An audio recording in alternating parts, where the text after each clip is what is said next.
যেটা আমাদের দেশের মধ্যে বিভিন্ন জায়গায় নিয়ে যাবে।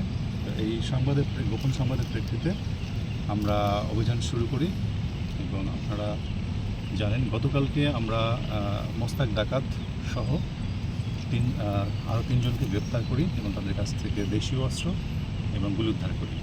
যে ভারী অস্ত্রটি মায়ানমার থেকে আনা হয়েছিল সেটা যার কাছে রয়েছে তাকে আমরা অবজারভেশন রাখি এবং আমরা আজকে সারাদিন এবং সারা রাত শ্বাসরুদ্ধকর অভিযানের মাধ্যমে তাকে আমরা গ্রেপ্তার করতে সমর্থ হই এবং তার কাছ থেকে আপনারা দেখতে পাচ্ছেন তার দেখানো মতে এই যে ভারী অস্ত্রটি 15 রাউন্ড গুলি এবং ম্যাগাজিন এবং মূল অস্ত্র এই ভারী অস্ত্র সহ আমরা তাকে গ্রেপ্তার করতে সমর্থ হই।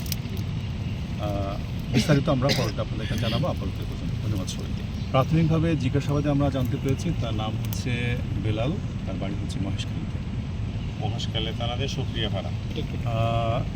হ্যাঁ, আমরা প্রাথমিকভাবে তাকে জিজ্ঞাসাবাদে কিছু তথ্য পেয়েছি, সেক্ষেত্রে আমরা তদন্ত সাপেক্ষে তাদের প্রতি ব্যবস্থা নেব। Thank you sir. ওকে, সালাম।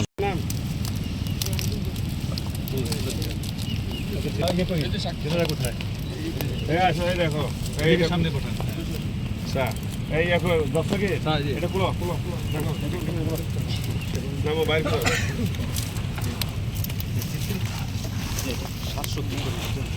ওটা আস্তে আস্তে দেখো বস্তাটা বিছাই দাও। এই বস্তা বিছাও। ঠিক আছে, দেখো এই সমুদ্র সৈকত রয়েছে কয়লা দেখেন। আমরা দেখতে পাচ্ছি ইতিমধ্যে ম্যাগাজিনটা স্যার ওখানে ঢুকাই। অভিযানে এই যে এখানে ঢুকাই স্যার। হলো টোটাল 15 রাউন্ড পাওয়া গেছে। 15 রাউন্ড গুলি এবং একটি বিদেশি ভারী অস্ত্র উদ্ধার করেছে 3 নম্বর থানা পুলিশ এবং একজনকে গ্রেফতার করেছে বলে আমরা তিনি আমাদেরকে নিশ্চিত করেছেন। দেখো তোমরা এটা হলো বিদেশি ভারী অস্ত্র। ওই যে এগুলোর নাম কি বলে স্যার? অস্ত্রটা আসলে এগুলো বিদেশি অস্ত্র না? মুস্তাকিল ভাই, বিদেশি। এগুলো কি বলে? নামটা আইডেন্টিফাই করতে পারতেছি। ঠিক আছে, তোমার এই ক্যারেট একটু এই ভাই ক্যারেট একটু মাসুদ ভাই, বিদেশি ভারী অস্ত্র উদ্ধার মাসুদ ভাই স্যার একটু একজন আসামিকেও গ্রেফতার করেছে আমরা যে দেখতে পাচ্ছি। যদিও তার বাড়ি মহেশখালী